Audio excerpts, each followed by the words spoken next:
Oke. Jadi di sini contoh ya riset-riset yang memang telah saya lakukan dan akan segera saya konferensikan secara internasional. Nanti pun teman-teman akan berkaitan dengan variabel-variabel seperti ini ya. Ini permodelannya, ini indikator-indikator penyusunnya. Ada juga contoh-contoh riset itu seperti ini. Nah, ya. Ini menghubungkan antara market orientation ke sini ya, dari trust ke performance, kemudian dari penggunaan teknologi keuangan ke kinerja. Nah, ini contoh riset-riset kuantitatif ya, berkaitan dengan olah data statistik.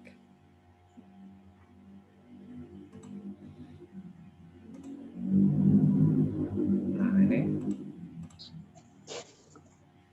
ini ya, orientasi pasar, trust kepada kinerja ya. Orientasi pasar, trust terhadap kinerja. Saya akan melakukan review kembali ya, semoga teman-teman bisa mudah untuk mengingat pelajaran kita sebelumnya, di mana sebelumnya kita belajar tentang permodelan seperti berikut ini. Ini saya susun model ya, model penelitian sederhana. Gambarannya seperti gambaran di software ini ya, software Amos ini.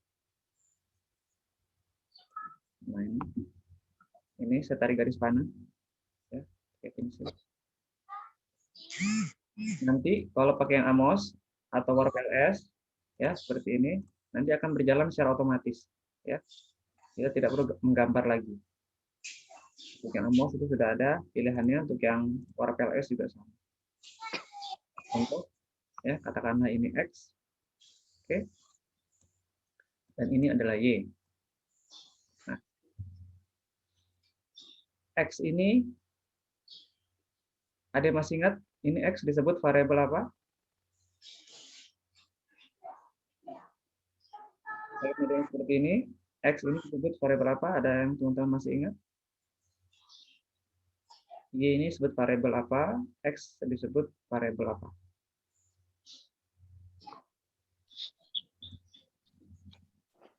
Ada yang masih ingat? X variabel apa? Y-nya variabel apa?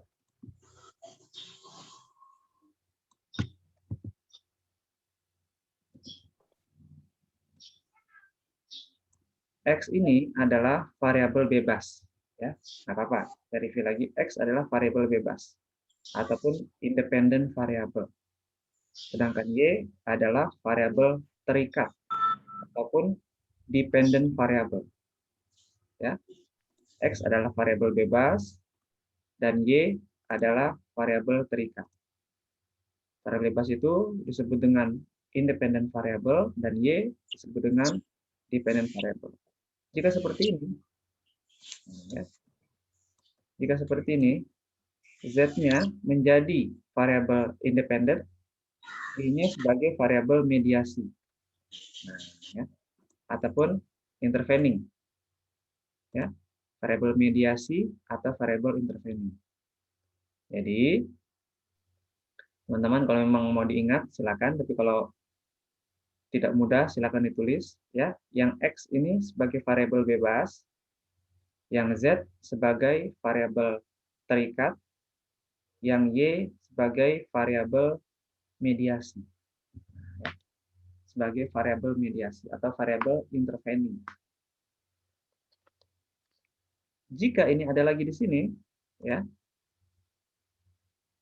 katakanlah di atas, disusun lagi. Di sini saya tulis Y aksen, ya, dan ini mengarah ke sini. Nah, ya, maka Y aksen ini disebut dengan variabel moderasi. Nah, ya, maka Y aksen ini disebut dengan variabel moderasi.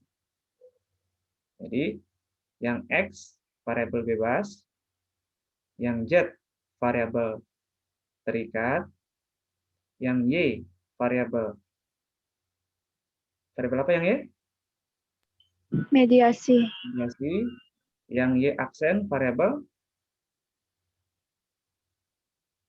moderasi. Ya, yang Y aksen variabel moderasi. Jadi ini dulu dasar-dasarnya yang teman-teman perhatikan, yang teman-teman pelajari. Harapannya nanti ketika naik semester 5, naik semester 6 tidak lagi kebingungan ya, karena dasar-dasarnya telah jelas. Dasar-dasarnya sudah tahu. Sehingga nanti dosen pembimbingnya tidak mengulang-ulang lagi penjelasannya, karena kita telah memiliki fondasi pengetahuan statistik yang baik.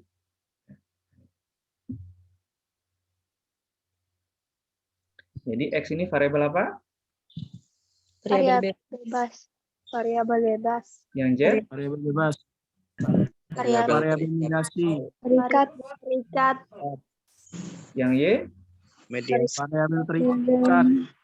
Variabel mediasi. Y aksen? Moderasi. Moderasi. Moderasi. Nah, moderasi ya. Jadi jangan sampai keliru ya. Yang Y ini variabel mediasi. Yang Z variabel terikat. Ya. Terikat. Lihat di ujung akhirnya. Kalau dia paling akhir, berarti dia ini variabel terikat. Kalau dia berada di paling awal, berarti dia variabel bebas. Ya. Kalau dia ini ada di awal, kalau ini ditambah, oke. Ditambah jadi seperti ini. Nah, kemudian susun lagi gambarnya seperti ini. Ini Berganda. apa? Ini X2 menjadi variabel bebas. Nah, ya, sama. X2 menjadi variabel bebas. Ya. Kalau saya masukkan lagi di sini, ya, terus di sini, saya gambarkan lagi. Ini saya tulis X3, oke. Dan saya arahkan lagi tembak ke atas, oke. Tembak ke atas, maka ini disebut dengan variabel bebas juga. Nah, ya, ini disebut dengan variabel bebas juga. Kecuali kalau ini saya gambar di sini, di depan sini. Nah, ini saya gambar lagi. Ini saya tarik garis lagi sini. Kemudian ini saya tulis lagi. Z2. Ini Z1. Maka Z2 menjadi variabel terikat ataupun variabel dependent. Z1 mediasi, Y mediasi, X1 bebas, X2 bebas, X3 bebas. Ya. Jadi teman-teman, minimal kita memahami bagaimana cara membaca model-model penelitian. Nah, pada gambar ini, ya, ini yang gambar yang menggunakan software. Kalau ini kan manual nih, manual. Ini yang gambar menggunakan software. Maka variabel ini, ya, yang saya sorot di mouse ini namanya variabel apa? Mediasi. Betul. Performance variabel apa? Moderasi apa tadi ya? Moderasi. Moderasi. Lihat, kalau moderasi itu kayak gini. Kalau moderasi itu panahnya ke garis, ya, bukan ke variabel laten ini ataupun variabel konstruk ini. Ini Pak, variabel terikat. Ini apa nih? Terikat, ya, terikat di sini. Ini market orientation, Bebas. Terikat, Pak. variabel bebas, ya. Jadi ini gambar aplikasi di software Amos, ya. Nah, nih. Kalau kayak gini, ya. Nah, Ini variabel apa nih? Lihat yang saya. Moderasi. Ya, berarti bukan ya? Kalau moderasi nih, tembak ke sini nih. Terikat, Pak. Mediasi, Pak. Terikat. Hmm? Terikat, Mediasi. Pak. Terikat. Iya, benar terikat. Kalau ini performance? Bebas. Variabel bebas. Variabel bebas. Oh, Market orientation? Bebas. variabel bebas. Performance? Variabel terikat. Use of Variabel technology? terikat. Terikat. Oke. Saya jelaskan lagi satu-satu ya. Biar Masih dipaham. bingung. Apa? Tapi juga awalnya bingung juga. Nggak apa-apa. Ini, ya, kan gambarnya gini nih. Nah, ini ke sini. Oke. Kan gitu nih gambarnya nih. Lalu saling terhubung satu sama lain.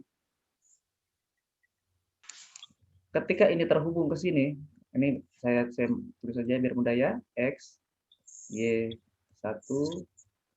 Y2, Z. Ketika kita terhubung ke sini, maka X menjadi variabel Bebas. bebas. Ketika kita terhubung ke sini, X variabel Bebas. Y1 variabel Bebas. Y1 Mediasi. Terikat, Pak. terikat, Y2 Bebas. terikat. Jadi terikat. Dia masih di akhir ya. Belum setelah ini nggak ada panah lagi. Itu artinya variabel terikat. Tapi kalau ada lagi panah ke sini, oke. Yang mana variabel terikat? Z. Z. Y1 berubah jadi variabel Moderasi. Mediasi. Moderasi. Terikat. Mediasi. Siapa yang jawab mediasi? Mediasi. Tangan. Nggak kelihatan ya. Terikat itu, Pak. Terikat. Sini kita garis panah lagi ke sini. Ya. Nah. Y2 jadi variabel apa? Bebas. Mediasi. Mediasi. Mediasi, Pak. Ya, mediasi betul. Y2 mediasi, Y1 mediasi. Z jadi variabel Terikat. terikat. Ya. Terikat. Nah, sama. Ini ketika saya hubungkan ke sini, ini saya hubungkan ke sini. Ya, jadi kurang lebih sama dengan model reset ini. Ya, model reset di mana memang kita belajar menyusun variabel. Ada 4 variabel, oke, 4 variabel yang kita susun untuk kita mengetahui dulu dasar-dasar dari arti gambar variabel tersebut.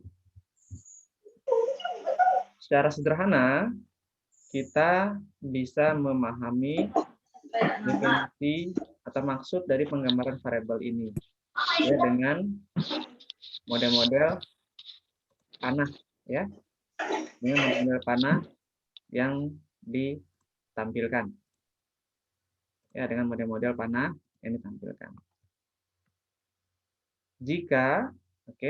Jika gambar yang seperti ini, maka dinyatakan untuk variabel Y1 dan Y2 itu sebagai variabel mediasi. Ya. Apabila gambarnya itu seperti ini, nah, apabila gambarnya itu seperti ini, maka, ini variabel apa nih? Size.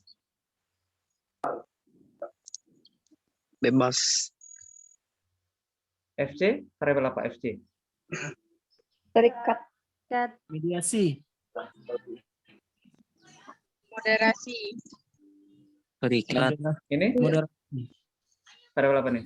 Bebas. Variabel Bebas. bebas. Moderasi. Kian Ya. ngekeh kau. Ya, oke, nggak apa-apa, pelan-pelan. Saya gambarkan lagi gambar yang tadi ya. Kan gambarnya seperti ini nih. Ini ada di tengah. Ini ada di sini satu, di sini satu, di sini, dan di sini. Di sini. Oke. Ini garisnya. Ini garis. Ini garis. Lihat panahnya ya. Selalu perhatikan panahnya. Panahnya tuh arah kemana? Panah yang digambar. Ya. Panah yang digambar itu arahnya kemana?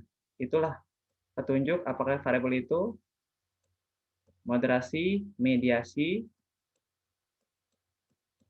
atau yang lain. AB, sini C, sini D. Oke. Maaf ya agak jelek tulisannya. Sini E, sini F. Oke, sini G. Nah, ini yang B variabel apa nih? Yang B. Moderasi. Moderasi. Moderasi. Yang D, Moderasi, Pak. Terikat. Bias. yang A, Bebas. C, Ah, Bebas. bebas, Pak. E, Bebas. Bebas. F, Bebas. Bebas. G. Bebas. Bebas. Nah, udah. Itu dasar. Bebas. Nah, Bebas. betul, itu dasar-dasarnya. Itu samarin gambar yang di sini. Nah, ya. Samarin gambar yang di sini. Lihat, perhatikan panahnya, maka kita bisa menyusun dan memahami model-model variabel. Ya. Maka kita bisa menyusun dan memahami model-model variabel apa yang bisa kita pelajari ya dari elips ya atau bulat ya, bulatan-bulatan pada tampilan struktur model tersebut. Jadi, katakan ini sebagai variabel terikat, ini sebagai variabel moderasi yang mengarah panah kepada arah garis panah yang lain. Nah, ini semuanya mengikat dan menembak kepada variabel terikat FC. Saya belum akan menerangkan ya, belum akan menerangkan model-model penelitian tentang ini ya, cara menyusunnya. Minimal teman-teman tahu dulu dasar-dasarnya ya. Tahu dulu dasar-dasarnya dengan harapan nanti tidak lagi kebingungan ya. Tidak lagi kebingungan bagaimana kita bisa melakukan olah data statistik. Saya belum akan menerangkan ini apa maksudnya ya, karena itu nanti di tingkat ketiga ya. Kalau saya ngajari nanti saya akan menjelaskan. Nah, ini apa maksudnya? Ini belum akan saya jelaskan karena tujuan mata kuliah statistik ini kita bisa memahami minimal ya penggunaan olah data statistik ya. Minimal penggunaan olah data statistik dasar. Ya. Olah data statistik dasar. Seperti yang di sini. Nah, ya. Ini olah data statistik dengan skala Likert 1 sampai 7 ya. Dengan skala Likert 1 sampai 7. Ini adalah pertanyaan-pertanyaannya. Oke. Ini adalah pertanyaan-pertanyaan yang memang disusun kemudian dinyatakan 1 sampai 7, 1 ini berarti sangat tidak setuju, 7 sangat setuju ya. Total 1 sampai 7. 1 sangat tidak setuju ya. Range-nya hingga ke nomor 7. Nomor 7 berarti sangat setuju. Sini. Yang pertama, yang harus kita lakukan sebelum kita melakukan uji statistik adalah uji validitas. Ya, uji validitas. Uji validitas itu caranya dengan memilih analyze, correlate, bivariate. Ya, analyze, correlate, bivariate. Ini kita masukkan variabel yang akan diuji validitasnya, lalu kita pilih OK. Nanti akan muncul ya angka-angkanya nih, angka-angka statistiknya. Jika signifikansinya kurang dari 1%, ya kayak ini kan ya jelas ya, 0,0000 ini artinya lebih kecil dari 1%. 1% itu 1/100 ya, yang berarti 0,01. Nah, ini sama signifikan semua ya, dinyatakan valid. Angkanya 00 semua. Ya, dinyatakan bahwa kuesioner ini, SK ini artinya sikap keuangan ya, saya singkat, itu valid. Untuk memeriksa reliabilitas, analyze, scale, reliability analysis. Langsungkan. Ya, oke kan? Nah ini guys. Perhatikan sininya, reliability statistik itu 0,863. Ya, artinya lebih besar dari 0,7. Jika datanya itu ya, jika datanya lebih besar dari 0,7, maka dinyatakan indikator kita itu reliable. Ya. Maka dinyatakan indikator kita itu reliable. Sama halnya juga kalau kita ingin menganalisis yang lain untuk uji validitas, sekali lagi ya, analyze, correlate, bivariate. Ya. Analyze, correlate, bivariate. Kita masukkan variabel apa yang akan kita uji validitasnya. Lalu kita pilih OK.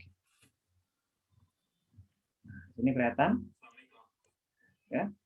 Dikatakan valid apabila kurang dari 1%. Ya.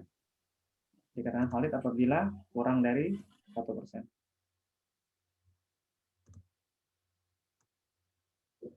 Nah, ini semuanya valid. Kalau reliable, maka analyze, scale, reliability analysis, tapi lagi variabel yang lain.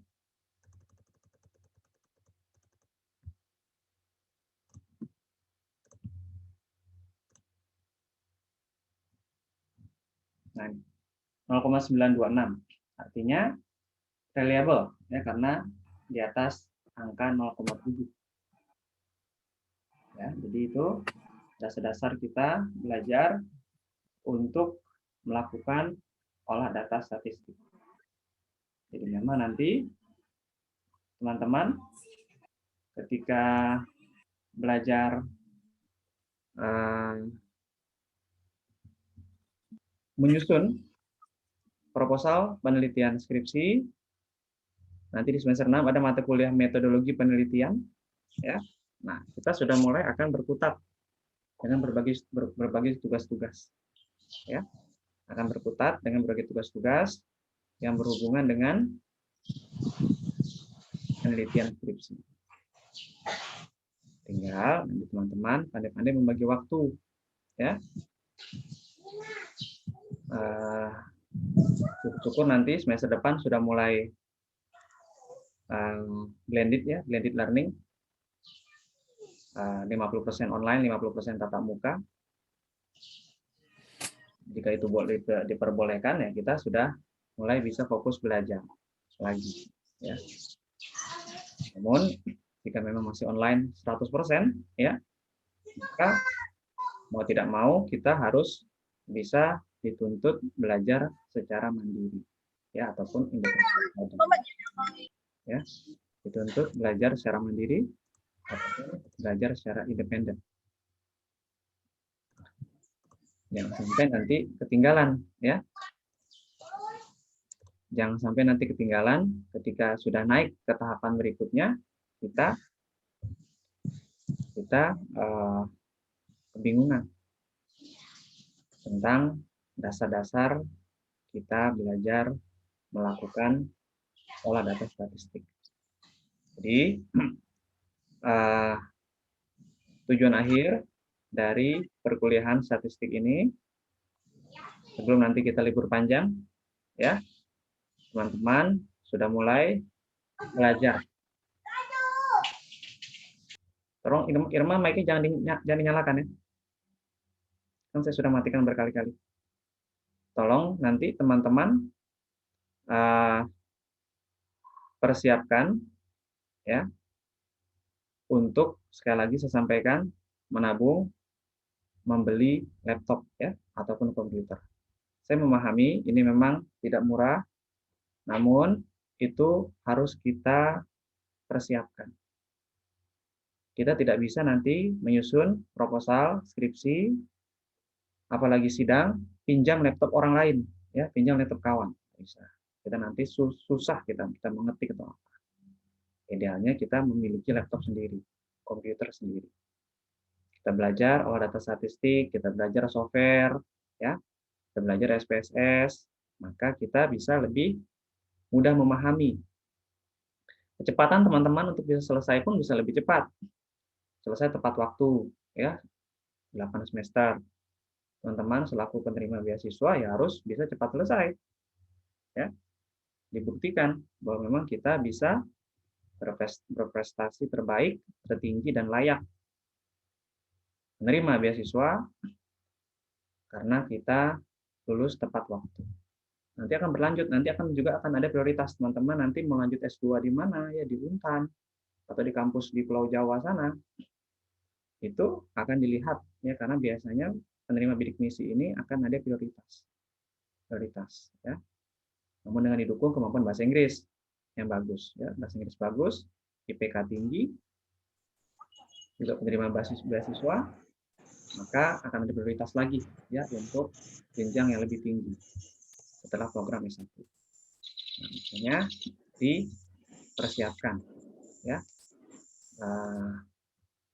peralatan-peralatan pendukung keberhasilan kita, sehingga nanti kita nggak kebingungan, ya, karena kita yang sampai juga belum familiar menggunakan laptop, lalu kacau juga, ya, kita belum pernah pakai komputer misal, ya, tiba-tiba kita tergagap-gagap menggunakan teknologi, ya, tidak boleh juga itu terjadi. Makanya dipersiapkan sedemikian rupa sehingga kita bisa belajar secara optimal dengan dasar-dasar tadi yang saya sampaikan, ya, dasar-dasar seputar olah data statistik yang seperti ini, ya. Nanti tentunya ketika riset skripsi tentu tidak sampai sekompleks ini, ya, cukup sederhana, ya, cukup sederhana, tidak perlu sampai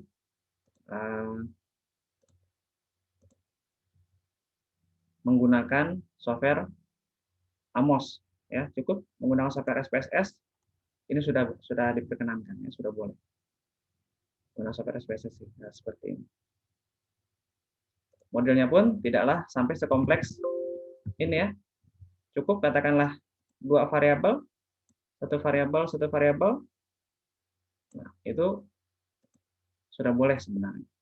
Nah, ya, cukup 2 variabel seperti ini A, ini B, nah ini sudah boleh maju proposal skripsi, ya, bab 1, bab 2, dan bab 3.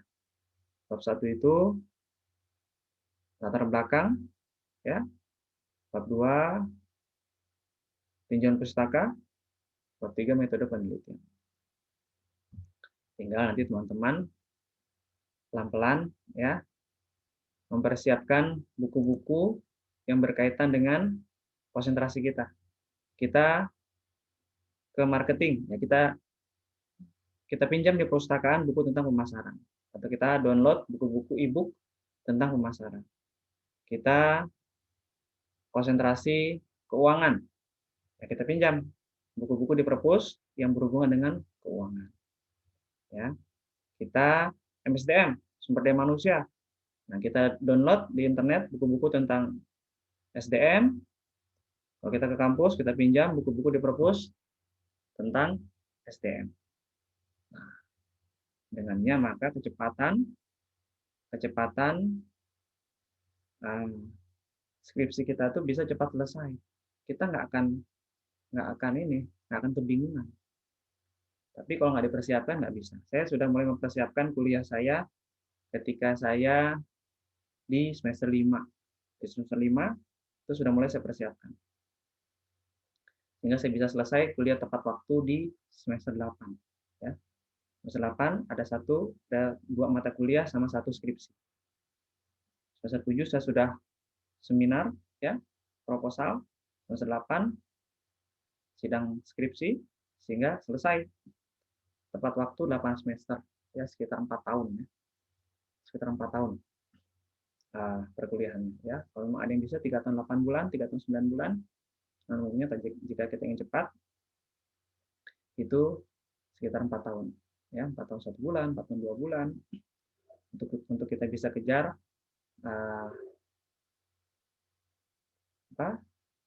wisuda. Nah, ya, wisuda, yudisium, ya kita kuliahnya kan nggak perlu lama-lama, harus cepat, karena nanti lamanya itu di ujiannya di ujian di masyarakat, ujian setelah wisuda. Nah, itu ujiannya, ya. Ketika kita bekerja, nah itu ujian. Ya.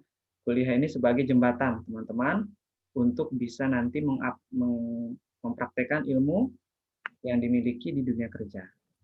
Nah, ya, nanti hukuman sesungguhnya kalau kita nggak belajar setelah wisuda sebenarnya. Setelah wisuda, nah baru kita mencoba untuk bisa mandiri. Nah, kita tidak lagi tergantung dengan orang tua, kita lagi tidak tergantung siapa, kita sudah harus bisa mandiri. Nah, di sana kita berlatih bagaimana memang mencari uang itu nggak mudah, ya. Sekarang kita bisa. Nanti setelah wisuda, apakah kita mau menjadi beban terus? Kan nggak mungkin. Nah, kita harus yang memberi, bukan yang meminta. Nanti setelah wisuda. Caranya dengan skill tentunya, ya, dengan keahlian yang kita punya sesuai dengan konsentrasi kita masing-masing yang berkaitan dengan keuangan, pemasaran, dan sumber daya manusia. Nah, ketiga ini memang sangat dibutuhkan di dunia kerja. Untuk penelitian, idealnya teman-teman penelitian yang target tempat bekerja itu di mana. Ya, kita mau kerjanya di mana? Katakanlah, misal penelitian di Telkomsel, ya, di Grapari Telkomsel. Nah, kita buat penelitian yang benar, sehingga nanti harapannya kita bisa langsung direkrut. Nah, ya, direkrut menjadi di sana, dia kerja di sana, atau di Telkom, atau di Indosat, atau di dinas, ya, entah dinas provinsi ataupun dinas kabupaten. Kita sesuaikan dengan target kita ini mau kerja di mana, mau kerja di bidang apa. Maka kita magangnya, ya, risetnya itu di sana. Nah, ya. Sehingga nanti bisa enak, ya, ketika riset kita bagus, kita bisa langsung direkrut menjadi karyawan tanpa perlu repot-repot kita melamar kerja. Kalau kita meriset di tempat kita sendiri dan risetnya bagus, ketika kita wisuda dan memiliki gelar sarjana ekonomi setelah nama kita, maka kita bisa berpotensi dipromosikan jabatan, promosi jabatan. Kita memiliki staf. Kita tidak lagi menjadi tenaga teknis lapangan. Kita sudah punya staf. Kenapa? Karena kita sudah ada jabatan. Kita diberikanlah staf, diberikanlah fasilitas-fasilitas pendukung. Nah, kan itu. Ya, jadi harapan saya, teman-teman, saat ini kita boleh bekerja teknis, ya, di perintah-perintah kan itu. Nanti ketika wisuda, ketika kita sudah memiliki gelar SE, setelah nama kita lah yang akan memerintah staf di bawah kita. Nah, kita yang akan menjadi leader. Nah, makanya ada mata kuliah leadership, gitu. Mata kuliah kepemimpinan. Kita yang menjadi pemimpin. Nah, kita menjadi pemimpin, baru kita nanti mengawasi staf-staf di bawah kita. Dengan syarat kita punya keahlian, ya, kita punya skill. Ada pertanyaan sebelum diakhiri ya perkuliahan ini? Jadi semoga teman-teman ya, meskipun jumlah mahasiswa kita di semester 4 ini ada total 120 ya, yang hadir ini tidak lebih dari 50 ya, tidak mengurangi semangat kita untuk belajar. Pak, ada Ya, Esther? Tanya apa? dalam statistik kan, Pak, kalau dalam statistik itu kan ketika adanya mengalami penurunan dari rata-rata, before dan after, apakah dapat dikatakan signifikan atau tidak secara statistik? Nah, terus statistik kan ada 3 tuh. Signifikan kan ada 3 tuh. Signifikan 1%, signifikan 5%, signifikan 10%. Ya. Nah, ketika Q-talentnya kurang dari signifikan yang saya sebutkan tersebut, maka dapat dikatakan secara signifikan statistik negatif. Nah, jika misalnya Q-talentnya lebih dari signifikan tersebut, apakah dikatakan signifikan positif? Mohon maaf sebelumnya saya lagi batuk jadi kurang jelas suaranya. Iya. Ya, bagus ya. Ini Putri Esther. Apa saya perjelas lagi? Saya sudah paham. Ya. Ini memang teman-teman juga berlatih untuk belajar independent study, belajar mandiri. Ini memang materi yang memang belum saya jelaskan ya. Namun akan saya jelaskan ya. Gini ininya jawabannya. Ini saya coba regress dulu ya. Nanti di sini akan kelihatan. Katakanlah ini sebagai variabel dependent, oke. Kemudian ini SK independent dan LK dan independent. Ini independent variabel bebas, sikap keuangan, literasi keuangan, dan dependennya kemampuan keuangan. Saya oke kan. Nah, di sini dia. Oke. Di sini. Ini di tabel koefisien namanya ini uji parsial. Oke. Uji parsial. Ini signifikansinya di sini nih. Signifikansinya. Nah, ini ya mudah-mudahan kelihatan karena angkanya kecil sekali. Ini titik 002. Ini artinya lebih besar atau lebih kurang dari 1%. Kalau ada ini. Dosen kami kok jaring. Nah, tolong mic-nya biar feedback. Mic-nya tolong dimatikan dulu.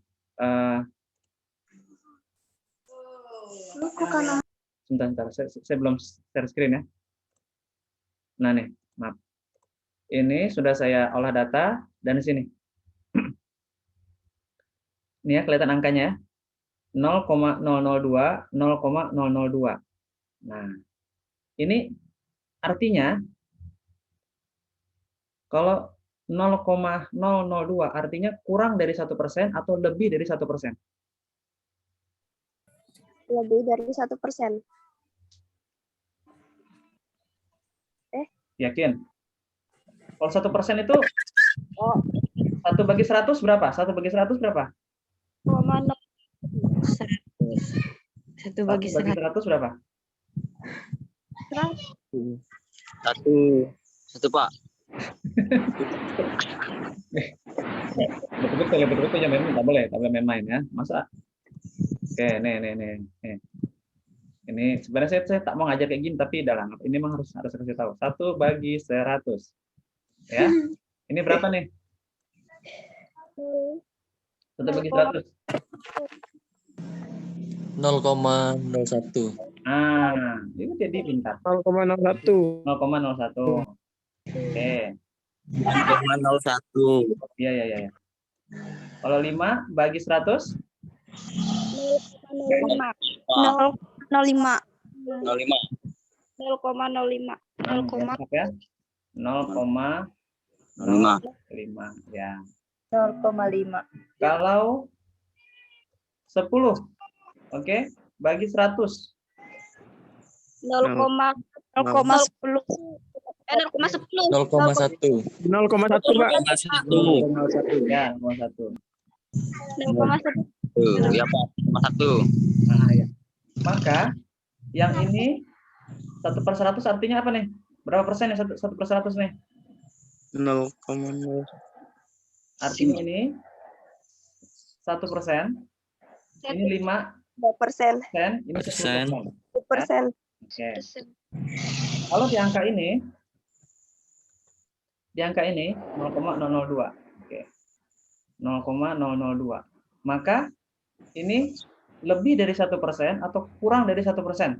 Angka 0,002. Lebih dari. Kurang dari 1%. Kurang dari 1%. Kurang dari 1%. Ya. 0,002. Kurang dari 0,01. Kan? Betul ya? Ya. 0,02 kurang dari 0,01. Maka dikatakan signifikan. Ya. Maka dikatakan signifikan. Ini juga sama. 0,02 kurang dari 0,01. Nah, kalau angkanya gini, ya. Kalau 0,03 misal itu kurang dari atau lebih dari 1%? Dari 1%. Dari Pak. Lebih dari ya, 0,03 lebih dari 1%, lebih dari 0,01. Nah, pertanyaannya itu mana yang dipilih? Apakah 1%, apakah 5%, apakah 10%? Umumnya itu akan memilih 5%. Umumnya ya. Umumnya persentase itu seperti toleransi kesalahan. Nah, toleransi kesalahan. Toleransi kesalahannya apa? 5%, 10%, 1%. Yang bagus yang mana? Yang bagus 1% sebenarnya. Kita tidak banyak membuat suatu kesalahan. Ya, 1%. Nanti tinggal dipilih apakah mau pilih 1%, 5% atau 10%. Signifikansi di sini ya. Nah, sini. Ini ada kolom SIG. Ini kolom signifikansi. Nah, jadi gitu ya. Jadi menjawab pertanyaan Esther bahwa memang signifikansinya itu harus seragam. Kalau dari awal kita pilih yang signifikansi 1% sampai ke bawah pun 1%. Kalau dari awal signifikansi kita pilih 5%, maka perhitungan-perhitungan lain pun juga menggunakan toleransi 5%. Nah, ya, tergantung kita nanti memilih yang mana. 1%, 5%, 10%. Yang umum adalah 5%. Namun kalau ingin lebih presisi itu 1%. Sehingga bisa lebih tepat ya, kesalahannya hanya 1% saja, tidak banyak. Saya belum akan jelaskan ini tampil-tampil apa karena nanti ini ke mata kuliah statistik dan metodologi penelitian ya, mata kuliah statistik bisnis dan metodologi penelitian. Teman-teman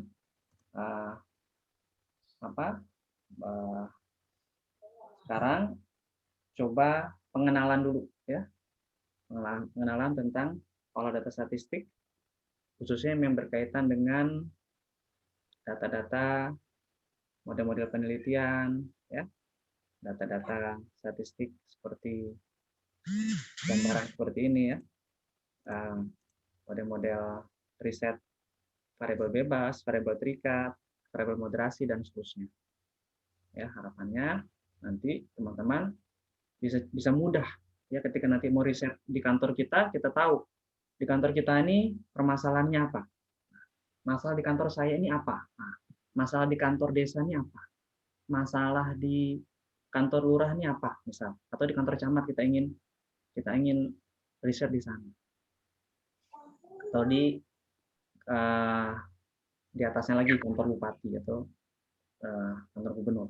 Nah, kita harus tahu dulu apa permasalahan di kantor kita untuk nanti kita carikan solusinya. Nah, ya, kita carikan jalan keluarnya dari permasalahan tersebut. Nah, permasalahan umum terjadi untuk SDM itu ketika berhubungan dengan disiplin kerja. Disiplin kerja. Apakah karyawan yang disiplin akan berkinerja atau yang tidak disiplin jadi tidak berkinerja? Bisa ya dengan kepemimpinan. Pemasaran juga sama, ya. Apa yang menyebabkan kita memiliki prestasi dalam pemasaran, penjualan? Nah, berarti variabelnya insentif atau komisi. Komisi besar, kita termotivasi memasarkan produk yang akan kita jual, kan gitu. Juga kenyamanan kantor. Kantor kita panas suasananya, ribut, ya, pemimpinnya nggak bisa kasih contoh, hanya bisa memerintah saja, nggak mau kasih contoh, bagaimana mungkin tenaga pemasarannya bisa maju dan berkembang? Mungkin, ya. Namun jika fasilitas kantornya oke, ya, kantornya nyaman, tidak berisik, katakanlah ada AC, ya, ketika jadi marketing diantar, ya, ada namanya itu fasilitas driver. Ya, kita ingin ketemu konsumen, ketemu pelanggan, diantar, ada drivernya, ada mobil yang mengantarkan kita ke tempat-tempat tujuan, katakanlah seperti marketing asuransi, ya, marketing investasi. Itu mereka disiapkan oleh kantor driver, ya, untuk nanti marketing ketemu siapa, ketemu marketing properti misalkan. Itu disiapkan driver, fasilitas pulsa, fasilitas gaji, dan fasilitas driver antar jemput. Ketemu dengan konsumen, ketemu dengan calon nasabah kalau investasi. Itu disiapkan semua. Nah, itu tentu akan mendukung kita bisa berprestasi dalam bentuk penjualan, dalam bentuk komisi. Nah, biasanya ketika pemasaran itu ada iming-iming seperti omset besar, dapat mobil, ya, dapat rumah, dapat bisa jalan-jalan kemana, ya, Paris ke Perancis, ya. Nah, itu iming-imingnya untuk dia bisa semangat. Nah, ya. Sehingga jangan heran tenaga pemasaran ini memiliki kecepatan karir yang lebih cepat dibandingkan back office. Hindari sebenarnya pekerjaan sebagai back office di kantor, gitu nggak kemana-mana, ya. Itu biasanya tuh lambat karirnya. Karena kita duduk aja gitu kan. Memang itu ada beberapa kawan-kawan memang menyatakan itu pekerjaan paling enak, duduk aja kemana-mana. Tapi kalau bagi saya itu membosankan. Ya. Saya juga sebelumnya sebagai tenaga marketing ya kemana-mana, keliling-keliling itu akan lebih menarik, akan lebih bervariasi, tidak monoton. Namun kembali masing-masing karakter. Kalau memang cocok back office, ambil SDM, sumber daya manusia, MSDM. Nah, kita akan di kantor terus tuh. Nggak kemana-mana tuh, kita ngurusin orang aja.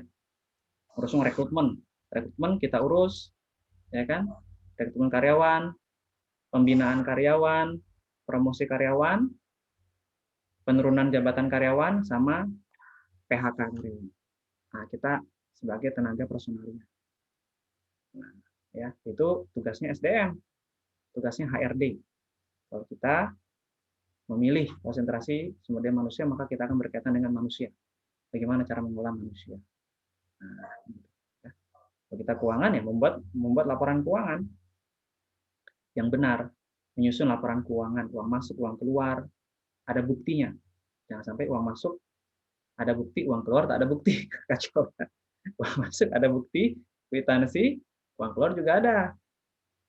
Penyimpanannya ada, yang dilaporkan ada sama di peti cash tuh, ya. Di brankas, ya, uang kecil masuk ke brankas. Nah, ya. Sehingga jangan heran kalau kasir-kasir Indomaret ataupun Alfamart itu mereka nggak pernah kerepotan dengan uang kecil, nggak sibuk cari kembalian. Kenapa? Karena sudah disiapkan dulu, koin-koinnya tuh sudah ada. Nah, sebelum mereka ini sudah siap dulu. Beda dengan kita, ya warung-warung itu mau kini dia sibuk cari kembalian ke mana-mana kan, ya. Kalau toko-toko retail modern seperti Indomaret dan Alfamart mereka nggak repot-repot lagi mengurusi kembalian karena sudah siap semua, receh-receh itu sudah ada semua. Koin-koin itu dari mulai 100, 200 semua ada semua. Yang sudah disiapkan, jadi nggak repot lagi. Nah, itu tugas keuangan, nyusun laporan keuangan. Nah, ke pemasaran ya tadi, ya, menjual produk-produk dan jasa yang kita, yang perusahaan misalkan produk properti, ya jualan rumah, jualan motor, mobil, katakanlah produk-produk kuliner. Nah, itu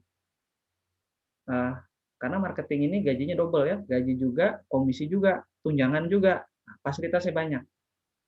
Nah, tinggal bagaimana kita coba terus belajar dan belajar. Jadi itu gambaran-gambaran, harapannya nanti teman-teman ketika selesai itu tidak lagi kebingungan, ya, ingin melamar kerja di mana. Ya karena nanti kan persaingannya banyak, karena yang diwisuda kan tentu tidak hanya kampus kita saja, kampus-kampus yang lain pun juga mewisuda. Ya, kampus Untan itu sekali wisuda satu periodenya sekitar 1.000 orang. Nah, 1 tahun itu 3 periode. Nah, udah 1.000 itu saingannya ya. 1.000 orang tumplak semua di auditnya sana dari Untan kalau pas tidak musim ini ya.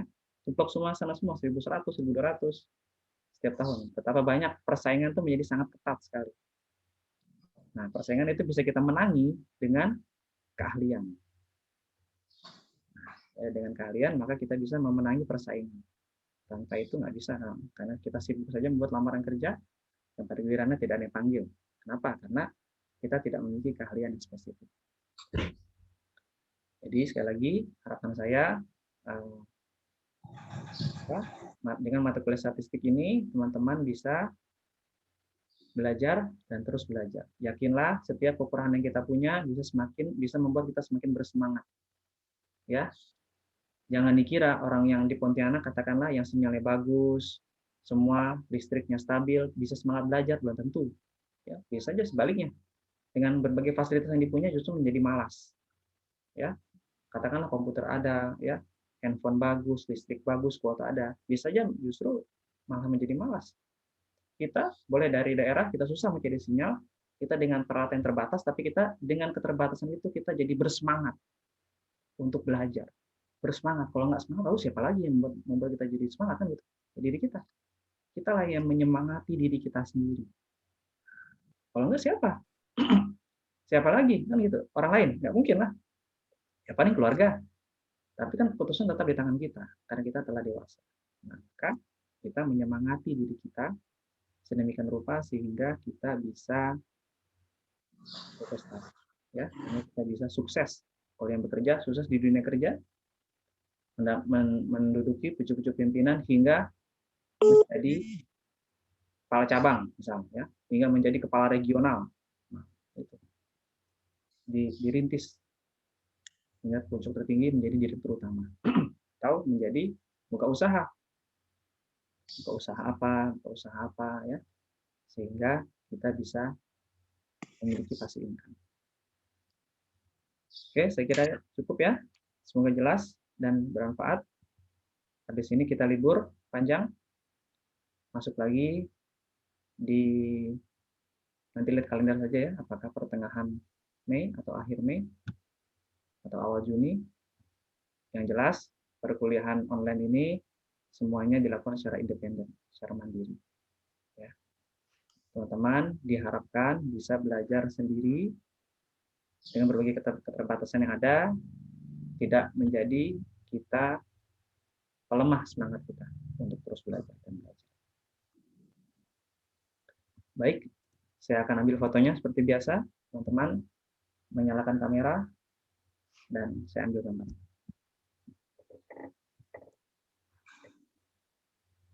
Silakan tersenyum di kamera dan saya foto 1, 2, 3.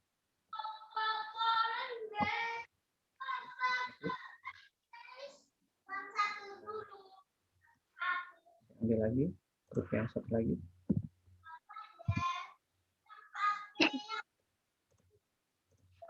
Satu, dua, tiga. Oke. Oke, terima kasih atas kehadirannya. Semoga sekali lagi perkuliahan kita bisa bermanfaat ya. Terima kasih, Pak. Nah, sama-sama untuk kesuksesan kita bersama. Jangan sia-siakan kesempatan yang telah kita punya. Ingat ya, jangan sia-siakan kesempatan kita punya. Manfaatkan kesempatan tersebut. Hindari mencari masalah ya. Maka hidup kita akan tenang dan nyaman. Kemudian kita bisa sukses dan berhasil mewujudkan mimpi-mimpi kan gitu ya. Mimpi-mimpi menjadi kenyataan dengan cara plan ya, dengan cara action. Tidak hanya bermimpi. Terima kasih. Selamat pagi. Salam sejahtera bagi kita semua. Pagi. Terima kasih, Pak. Pak. Selamat pagi.